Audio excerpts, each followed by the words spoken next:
काल रोजी रात्री धरणगाव पोलीस स्टेशन अंतर्गत पाळधी या गावामध्ये एक 2 गटातील भांडणाचं पर्यावसन हे थोडंसं काही दुकानांची जाळपोळ करण्यामध्ये झालं होतं.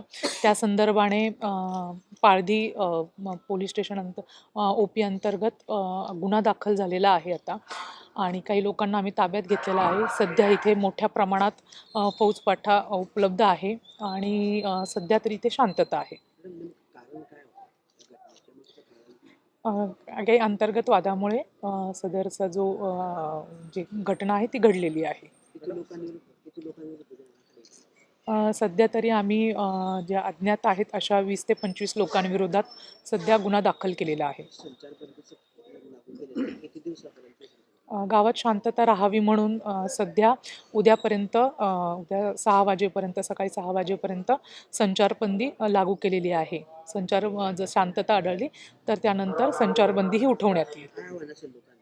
लोकांना हेच आव्हान असेल की आपण गावामध्ये शांतता राखावी, कायदा व सुव्यवस्थेचा कुठलाही प्रश्न हा निर्माण होणार नाही, आपलं असं वर्तन नसावं. तसेच कायदा व सुव्यवस्था कृपा करून हातात घेऊ नये.